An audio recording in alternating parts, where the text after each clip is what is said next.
kita lihat sekarang kondisi krisis yang terjadi sekarang ini memang agak berbeda dengan kondisi krisis misalnya pada tahun 98 atau tahun 2008 yang mulainya ini sekarang adalah pada masalah kesehatan yang mempengaruhi sektor real di dalam perekonomian.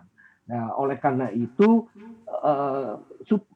memang kita harus mempunyai sektor keuangan yang kuat supaya kemudian permasalahan sektor real ini nggak terlalu menular atau tidak terlalu berpengaruh pada sektor keuangan. Nah, jadi sekarang kondisi sektor keuangannya ini masih, menurut saya sih masih lumayan baik gitu ya. Masih belum terlalu ada risiko yang terlalu tinggi. Memang ada peningkatan risiko, tetapi kita tidak melihat, saya tidak melihat adanya kemungkinan bahwa sektor keuangan ini akan sangat bermasalah akibat dari krisis ini. Nah, jadi kalau ditanya urgensinya apa, saya pikir kok nggak terlalu ada urgensinya sekarang ini untuk merubah Undang-Undang Bank Indonesia atau bahkan juga untuk merubah sistem keuangan KSSK ini ya, supaya karena memang belum terlalu diperlukan dan kelihatannya juga bahkan kita masih belum tahu apakah sistem yang ada sekarang ini memang bisa menanggulangi permasalahan keuangan atau tidak.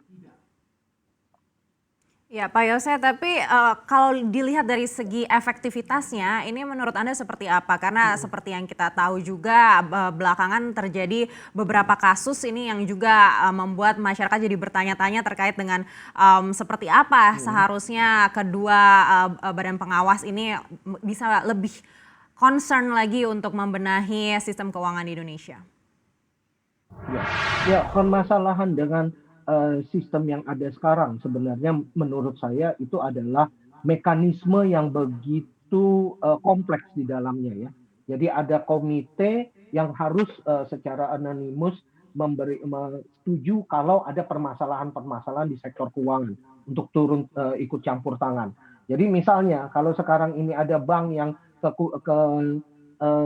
mempunyai permasalahan likuiditas, untuk Bank Indonesia menjadi lender of last resort itu harus disetujui oleh KSSK. Ya, artinya harus disetujui oleh bersama-sama. Nah, ini ketika misalnya krisis itu terjadi, Bank Indonesia tidak bisa cepat, tidak bisa langsung memberikan lahan tersebut. Nah, takutnya malah jadi responnya jadi lambat dan akhirnya tidak terlalu menjadi tidak tepat waktu begitu ya. Belum lagi harus juga bekerja sama dengan yang lain-lainnya. Di situ ada Kementerian Keuangan, ada OJK, ada LPS juga. Mekanismenya memang agak berbelit-belit. Tiap-tiap ini jadinya agak lambat untuk merespon kalau ada permasalahan. Nah, sekarang ini tetapi apakah dengan adanya dengan revisi undang-undang tersebut menjadi lebih baik?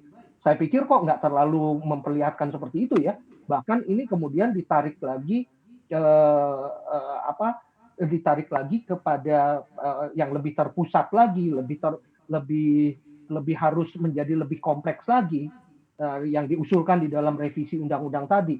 Ya, seharusnya malah independensi dan kewenangan dari masing-masing lembaga ini harus diperluas, harus dipertinggi gitu ya. Tidak lagi melewati KSSK tadi. KSSK ini lebih sebagai platform untuk koordinasi dibandingkan dengan untuk mengambil keputusan. Gitu loh. Harusnya seperti itu, bukan malah dijadikan Dewan Moneter.